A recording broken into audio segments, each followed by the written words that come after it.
السلام عليكم ورحمة الله وبركاته. اللهم صل وسلم وبارك على سيدنا محمد وعلى آله وأصحابه أجمعين. النهاردة جايه لكم فيديو جديد وروتين جديد. النهاردة بقى بصوا طلعنا بره كده للجنينة وحوالين الفيلا. كان بصراحة عايز يعني شوية تنظيف كده، لأنه بصراحة غبت عنه فترة طويلة، فكان عايز شوية تنظيف من القلب. هنا بقى بصوا كنت بخف الزرع اللي في القصاري ده. النبتة دي بص الورق ده بياخد الغذاء منها، فكل ما تخفيها كده وتقللي الورق كل ما تبقى حلوة جدا وتجيب ورق اكتر وتكبر وتطول. فبدأت بقى ايه الف عليهم كلهم كده واشيل كل الورق الزيادة فيهم، يعني اسيب فيها ورق بسيط وهي يعني هتطلع ورق تاني، بس ايه تخف. بصوا يعني الورق كتر عليها قوي، بقت شايلة ورق كتير، وده بياخد من غذاها. فعشان تفوق كده فنبقى من وقت للتاني ايه نشيل الورق ونقللها شوية.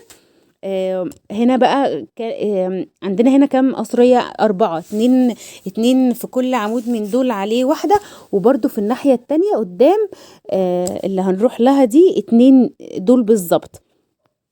فبدأت بقى ايه اشيل منهم الزيادة عارفين لما الزيادة اتشالت والله بقوا حلوين، يعني احلى مما كانوا عارفين اللي هو الورق كان مغطي على شكلهم ومغطي على عودهم الحلو ده، فبقوا بساط كده وحلوين قوي.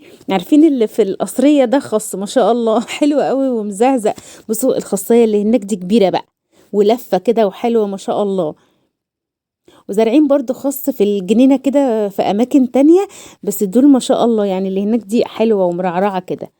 هنا بقى بصوا احنا كنا قصين النعناع ده مع بعض ما شاء الله. من بعد ما قصيناه كده بقى هقول لكم الورق عرضت جدا.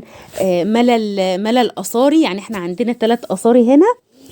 ملل القصاري بشكل ما شاء الله كتير قوي ولونه يعني خضاره كده كاتم حلو جدا.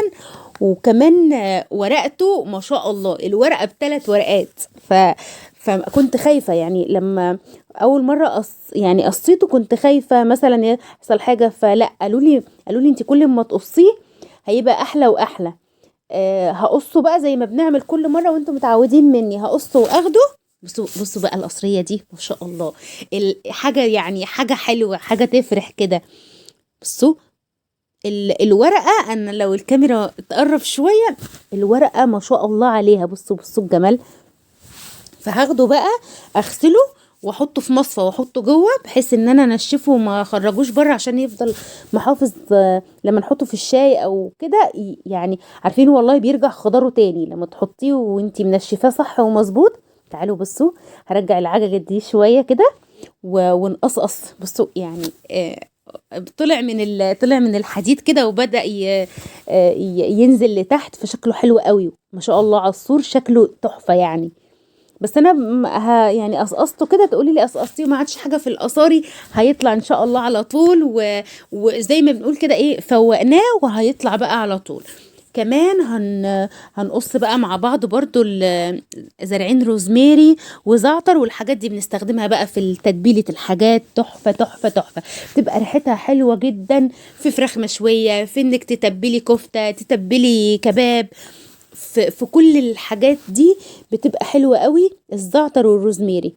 تعالوا بقى بصوا ما شاء الله الزعتر العود عود يعني، فانا قصيته عشان برضو يفوق ويجيب اكتر وتبقى حلوة كده من تحت.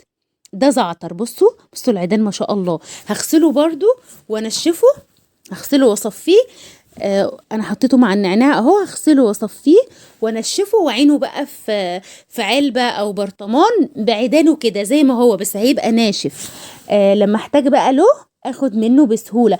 ولما يبقى ناشف ريحته هتبقى برضو يعني ريحته زي الاخضر طالما انت منشفاه كويس ومخزناه كويس. ده زعتر ما شاء الله ريحته كده حلوه قوي. فيلا بقى هناخدهم زي ما قلت لكم نغسلهم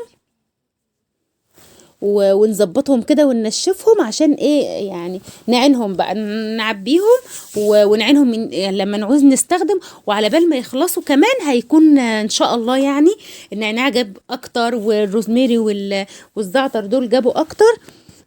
فبكده ايه فوقناهم واخدنا استفدنا منهم ويطلعوا اكتر. ما شاء الله الكمية حلوة قوي. يعني هتقضينا وقت ما شاء الله، وقت طويل يعني. بصوا ما شاء الله ما شاء الله، كل ده زعتر وكل ده روزميري. يلا بينا بقى، احنا النهارده مش هنمسح اصلا، الجو حاساه كده هيمطر. فانا قلت ايه بقى، بدل ما المطر ينزل وتروح الدنيا لبخه، انا اكنس وانضف، يعني اكنس وانضف كده حوالين الفيلا. ولما المطر بقى هينزل على نظيف، فهيغسل لي المكان كله. فما يعني ما استخدمتش الميه ولا اي حاجه، بس كنست كده وظبطت. بس الورده الجميله دي اللي في الصوره دي لسه هتفتح بقى. انا بحب الورد جدا من قبل، يعني وهو لسه مقرب يفتح كده. ما احبهاش وهي مفتحه وكبرت وبقت قد كده، لا انا احبها ايه يعني خلاص بدأت تفتح كده. انا احب منظرها قوي كده. دول بقى اللي احنا الاعواد اللي احنا خفيناهم من الشجر ده. بصوا بصوا الخاصية دي ما شاء الله. فكنست بقى، خدتهم في طريقي كده وانا بكرس. يعني لفيت حواليها كده، لفيت حوالين الفيلا الاربع جهات. وبدات بقى ايه، لقيت عارفين احنا كنا راويين الاصاري دي في شويه ميه، فلقيت ان الوضع كده الدنيا هتلبخ اكتر. فقلت ايه، احطهم كومه كده واجيب بقى التانيين على نظافه. يعني عملت دول كومه، ما جرهمش بقى اكتر لانهم هيبوظوا الدنيا لانهم مبلولين.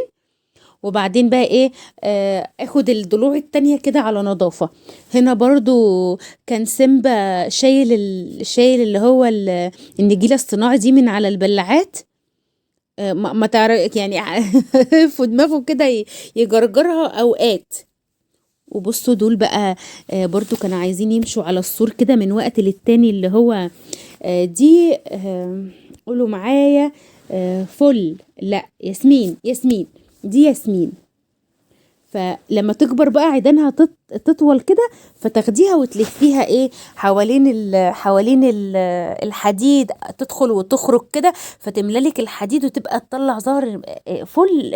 ياسمين ياسمين ريحته حلوه قوي يعني. وبتكبر كده وتملى المكان. بصوا بقى جيت هنفض يعني اللي محطوطه دي نظيفه، بس هنفض دي. احنا كنا قطعناهم مع بعض، فاكرين لما انا قلت لكم النجيله الصناعه دي خامتها حلوه قوي بس تقيله قوي. يعني كان في وانا بشتريها كان في اقل منها في السعر، بس بصراحه قلت له لا هات لي حاجه نظيفه تستحمل. فاداني دي، فكانت تخينه قوي. فكانت بتغلبني جدا في ان انا اغسلها، في ان انا اشيلها. فقصتها بصراحه، انا عندي كل حاجه اما يعني تغلبني اشوف ليها حل. فقصتها وكانت الفكرة حلوة. يعني لما قصتها بصراحة سهلت عليا كتير. اشيلها، احطها زي ما انا عايزة، انفضها. بصوا بقى انا خلصت الجنب اللي فات ده. هنا بقى يعني من الخلف هنا هكنس برضو وانزل. بصوا الحاجات اللي كانت انا سبتها، يعني من قدام سبتها ومن الخلف سبتها. وانا عارفه ان انا هكنس كله بقى على بعضه. جبت جردل ده بقى عشان ايه، الم فيه الورق ده والتراب وكل حاجه. بصوا الدنيا عامله ازاي تراب يعني، عشان احنا على الشارع ده وشارع كمان. فتلاقي العربيات يعني بنبقى عرضة للتراب وكده اكتر.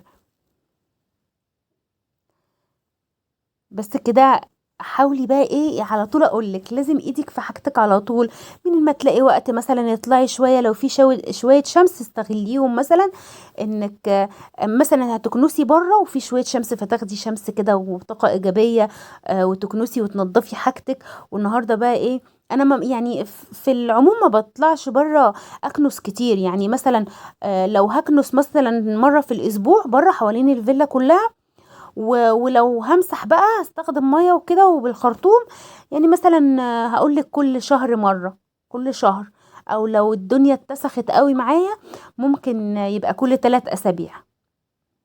خلاص كده بقى ايه، هودي زي ما قلت لكم كل ده في يعني على بعضه كده، عشان نلمه بقى ايه، ما ننزلوش في الجنينه. بصوا النجيله الشتاء البرد ما بيخليش الزرع ينمو زي الصيف ابدا.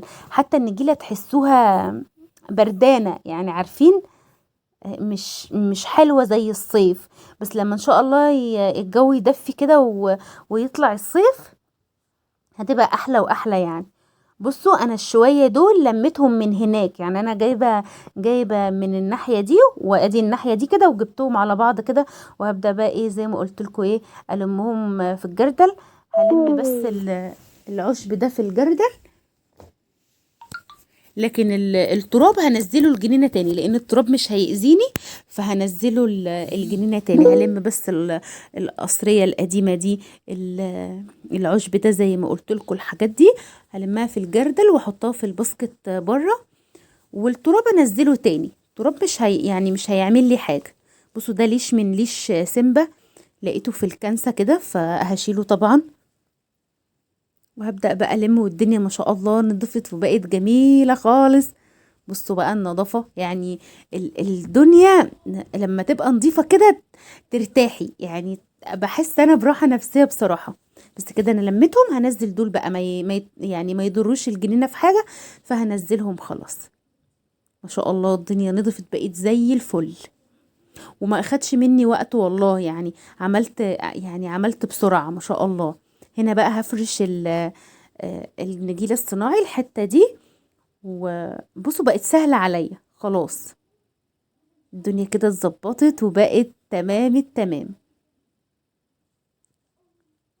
هنا بقى الكومة اللي كنا عاملينها في الاول، ان اللي قلنا المية ما نسحبش بقى المية اللي فيها دي، نشيلها كده من هنا عشان يعني ما تخليليش الدنيا طينة كلها بس وخلاص. ونرمي بقى دولت ايه بره كده في الباسكت، ويبقى حاجتنا ما شاء الله نضفت وبقت زي الفل. هغسل ايدي بقى بعد اللي انا عملته ده وارجع كل حاجة زي ما كانت. الشوية دول بقى هوديهم بالمقشة كده برضو عشان ما سيبش حاجة ايه، يعني ما سيبش حاجة شكلها مش كويس ولا مش نظيفة خالص.